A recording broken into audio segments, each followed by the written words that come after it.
This video highlights the drastic fluctuations in cryptocurrency prices. We're going to speak, I understand. Politics is advancing significant cryptocurrency exchanges, such as Ripple and its stablecoin, in weeks rather than months, with regulatory developments following closely behind. Cryptocurrency will soon be clear. Without further ado, let's dive into the data. Bitcoin is currently down 4.15% over the last 24 hours at 5,641.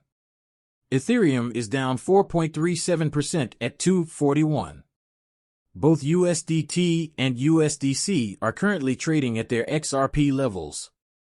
At least for you, the price has dropped 3.2% to 55 cents. People, if you don't have your XRP cup, you better go purchase some Bitcoin, Solana, or leather coasters. The cryptocurrency market cap is currently $2 trillion, making it the asset with the least amount of downward movement among the top assets. You are aware that we only have one cup. Yes, the whiskey set is here.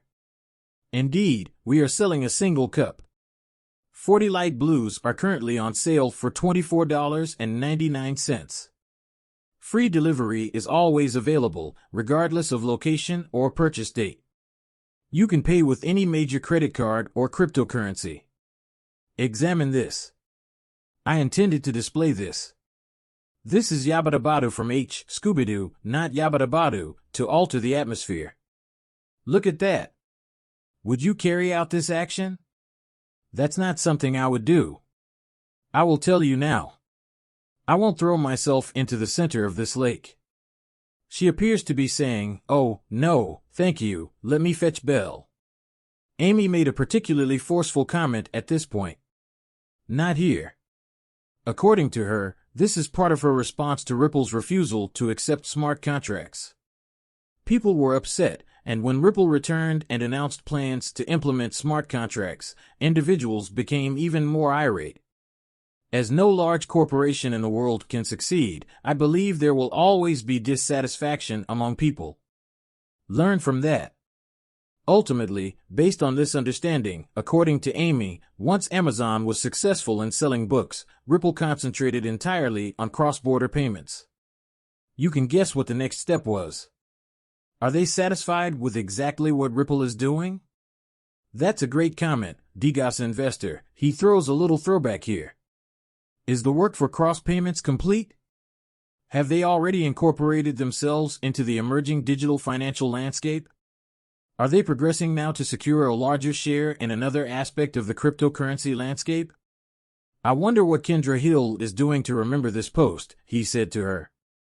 Consider cross-border payments as an excellent opportunity for Ripple to test and be ready for the use case that has occupied their attention from the start. In reality, Ripple wants to handle all transactions that occur in the derivatives market.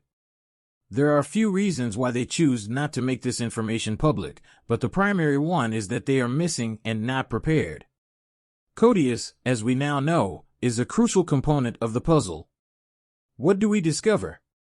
David Schwartz revealed yesterday that Ripple will be launching smart contracts on the XRPI and believes that we are in for exciting times ahead, particularly as a bull market emerges, despite the loss of 27 million and the 40% decline in PNP.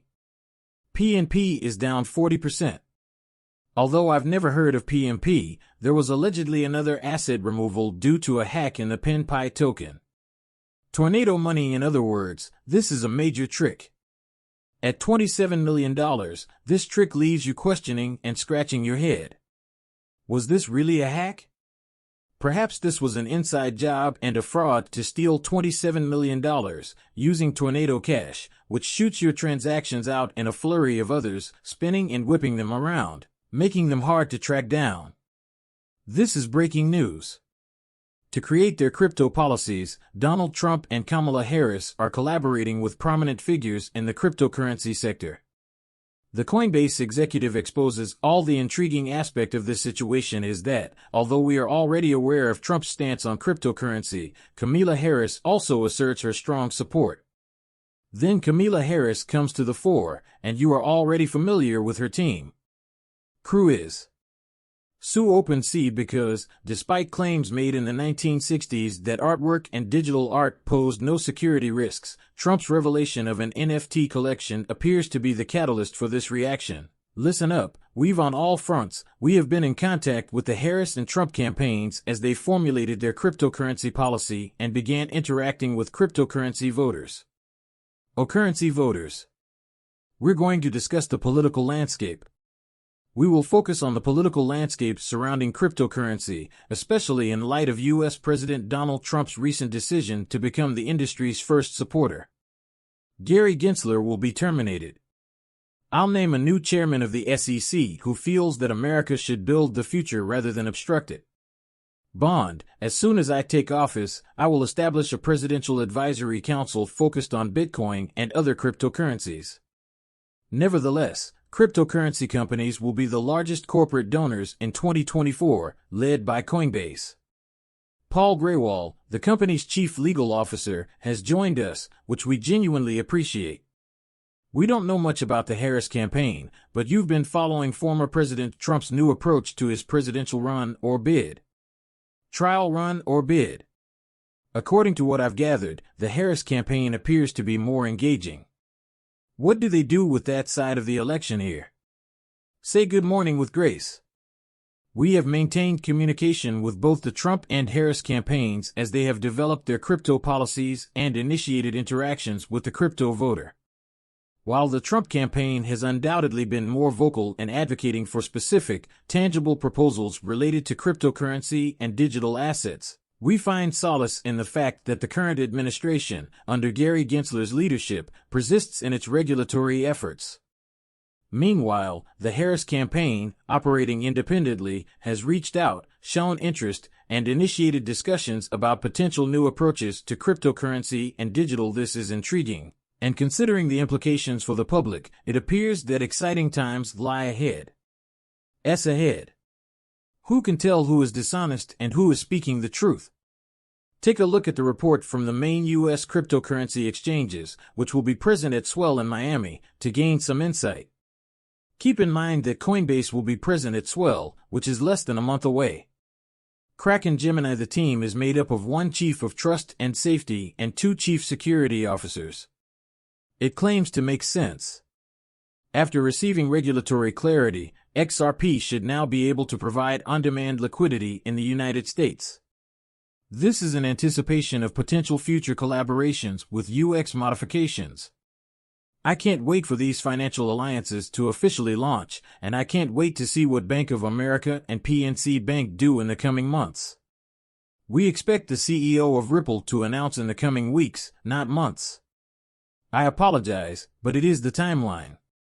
According to Garlinghouse, the RLUSD will be the future stablecoin for the US dollar peg.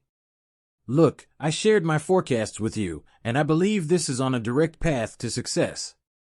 We are aware that it has already undergone testing on Ethereum and the XRP ledger, marking its imminent live debut. I really think that this is the point at which everything starts to happen, and that's when smoke shuts it down. This is significant. This is a huge, worldwide regulatory issue. We anticipate a clearer regulation of digital assets. The U.S. may pass federal legislation on digital assets and stablecoins in 2024. This article explores the upcoming global regulatory clarity. As soon as the U.S. announces its digital strategy, this is the direction the rest of the world is heading in, and I believe the U.S. will lead the way. Follow SL's lead and anticipate an increase in overall regulatory clarity. I think this will only help these businesses, who have been working so hard to create the new digital landscape that the entire world is observing, grow. I believe there will be a significant shift in institutional funding. If that happens, I think we'll see a rotation from the stock market into cryptocurrency. By the conclusion of this bull cycle, we might be looking at a market cap of more than $20 trillion. That would be the most bullish scenario. If it happens, this will be the last cryptocurrency bull run. I do think they will begin to behave more like the conventional financial markets.